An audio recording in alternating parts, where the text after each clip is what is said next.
Good morning, Institute of Clinical Excellence on Facebook. I'm going to get Instagram fired up here, and we will get rolling on this Monday morning. All right. Good morning. Welcome to the PT on Ice Daily Show. My name is Alexis Morgan. I am one of two lead faculty for clinical management of the fitness athlete, pregnancy, and postpartum. So glad to have you all here this morning. And first of all, how about that 21.1? That was a doozy. We had a blast. We had at our gym Friday Night Lights. Everyone got together. I'm sure that looked a little bit different in different areas, but hope you all had fun. So interesting and so awesome how CrossFit put out so many different aspects of the open to make it so accessible for everyone. I thought that was really, really cool seeing every different part of the that workout being displayed both in our gym and on social media, seeing all those videos. It was really fun. And also our pregnant and postpartum athletes.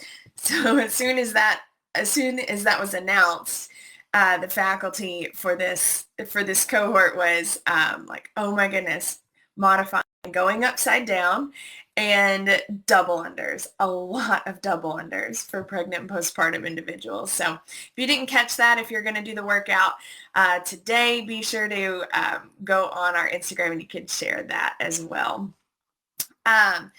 So tonight we're really excited because it is week 1 of our current cohort that we are beginning. And so if you are hoping to hop in on a cohort, we have our next one starting in May. We are completely sold out of this cohort, but would love to have you join in May. So you can go on our website and find the details there. Lastly, before I hop into our topic, super pumped about Sampler coming up in just, let's see, not this weekend, but the next. And that's going to be right here in Nashville, Tennessee, right outside of Nashville and Hendersonville. So if you're on the fence about it, come on out. It's going to be an absolute blast. So with that, let's hop into our topic today. So the title is Pelvic Floor Symptoms. Can you educate them away? So there is a new pilot study that just was released in the Journal of Gynecology, Obstetrics, and Human Reproduction. And they were looking at the impacts of education on pelvic floor symptoms, and they separated that from actual pelvic floor physical intervention.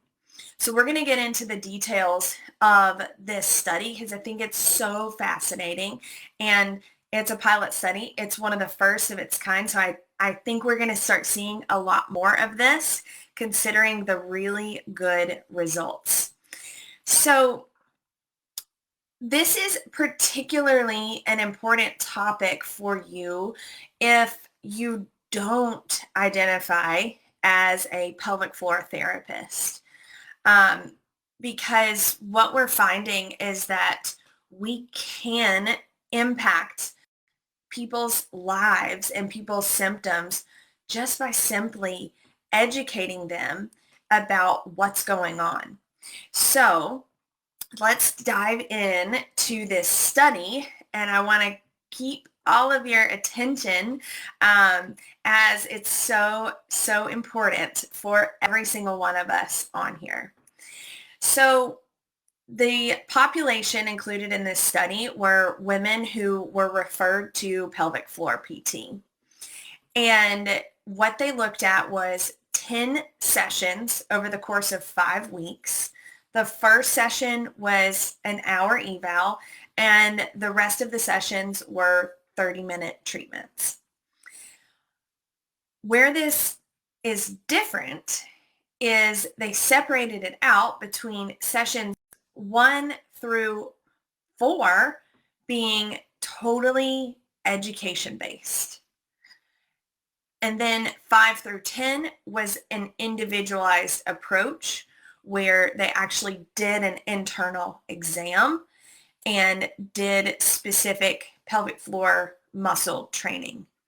So let's focus in first on what happened in those first 2 weeks, those first 4 sessions.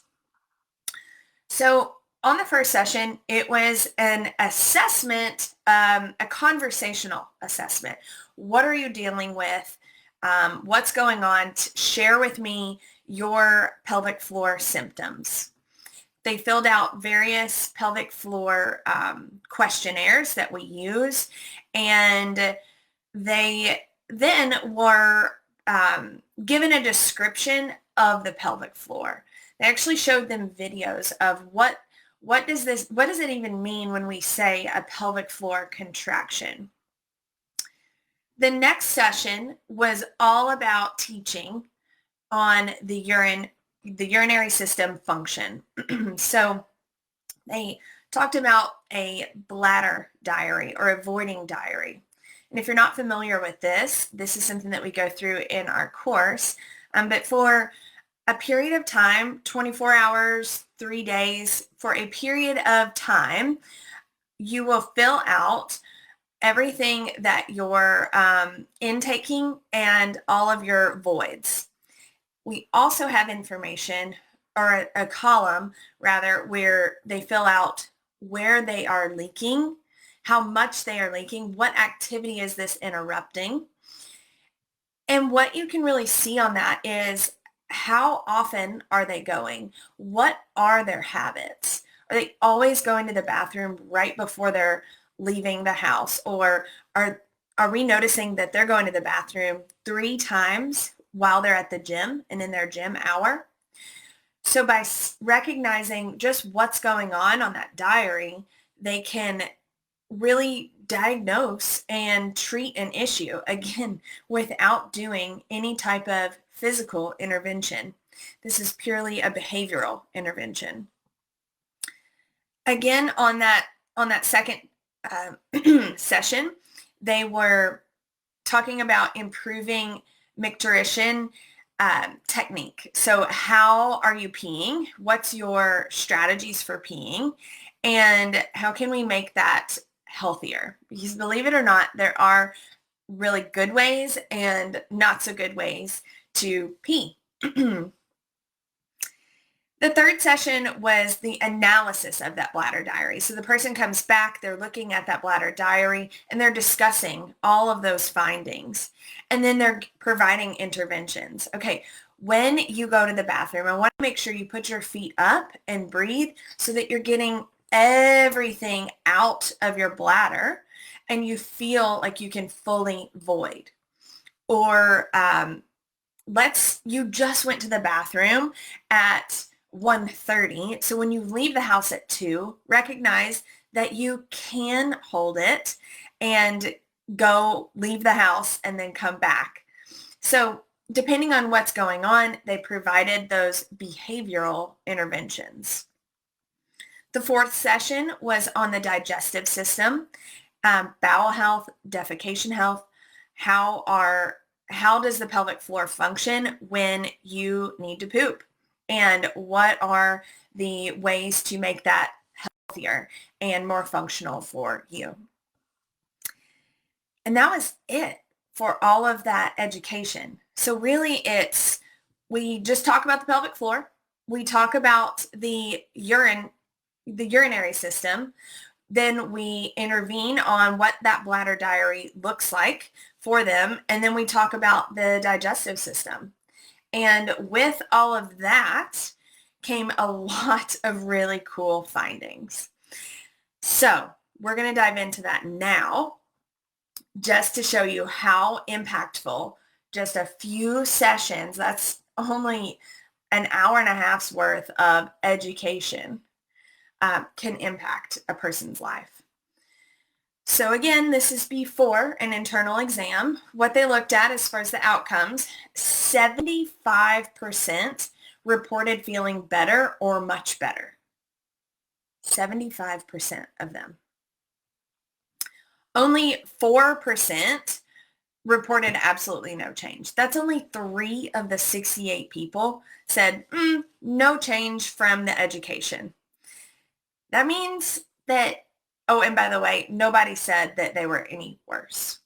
So with that, that means that 96% of all the women in the study had some type of benefit from that education. And they all said that they would recommend this program at the end. One of the things that was really interesting to me was the change in the outcome measure. So we use the PFDI. It's 20 questions about the pelvic floor and dysfunction along with that. And the average score went from a 68.5 to a 29.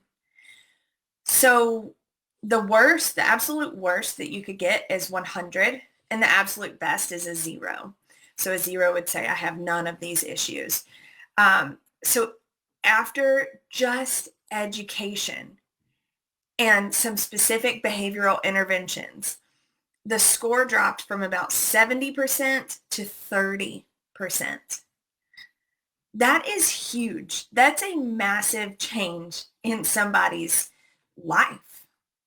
Just from learning about their bodies, just from understanding this group of muscles at the bottom of the pelvis, understanding what they can do to impact that function and that aspect of their lives. We don't talk about it a lot in life and in doctor's offices, and the pelvic floor is just kind of not really discussed. It is discussed in the pelvic floor circles and in some of these PT circles that we may be in. And of course, you're going to hear me and Christina shouting it from the rooftops. But out in our communities, it's really not talked about and it's not understood. And all we need to do is provide that baseline education, and we can drop the impact of these pelvic floor symptoms from a 70 to a 30% just with education. Imagine what we could do, and this is what the study was promoting, was imagine what we could do if we started educating people in high school, if we started educating our children at a young age, if we really normalized this, if our male therapists feel comfortable talking with our female athletes about this, if our male coaches, if we can just have this conversation and not feel awkward about it to be able to improve someone's life, that's amazing. So we have to first educate ourselves. We have to know ourselves. What is the pelvic floor? Just the basics. And how does that impact our own lives and the lives of the people that we're helping? Then, and only then, can we truly feel comfortable educating and intervening in our clients' lives, in our patients' lives. We first have to know it ourselves, and then we can share that knowledge. So we always talk about this. PT 2.0 is up in the care. We have to do better. We have to do better in all aspects, and we've got to do better in this. So educate yourself, empower yourself, and educate and empower your people in your care and in your community. So if this sparks your interest, if you would like to help your individuals impact their lives, but you're not ready to do the internal exam, recognize that there's so much you can do when you just know it. And with that, I invite you to join our May cohort, because this is a huge part of what we go through in the clinical management of the fitness athlete, pregnancy and postpartum in our 8-week online course. We go through this so that you do feel comfortable and you recognize when you've got that group of people who, yeah, they got a little better, or maybe they had no change from all of these interventions, all of this education, and then you can recognize when it's time to bring that pelvic floor specialist in. But we'll argue that it's as soon as somebody has mention of leaking or pain or pressure, it doesn't have to be time to bring the specialist in. We can impact those individuals. We can impact a vast majority of those symptoms just by that education. So I invite you to sign up for the course if you're kind of interested, but you're not really sure. We, for all of our ICE students, have case studies every month about a fitness athlete in pregnancy and or postpartum. So that information is in the ICE Students Facebook group, and we invite you to come join our Zoom call where we will go through a case and go through very informally, friendly, fun, a case and all of this information. So also, if you are in virtual ICE, Christina and I are taking over 2 of the weeks in April talking about these topics. So tune into that if you're involved in virtual ICE, and join in on our case studies. And with all of that, I will say happy Monday. Go get your workout done if you have not already for 21.1, and I will catch you next time. Thanks.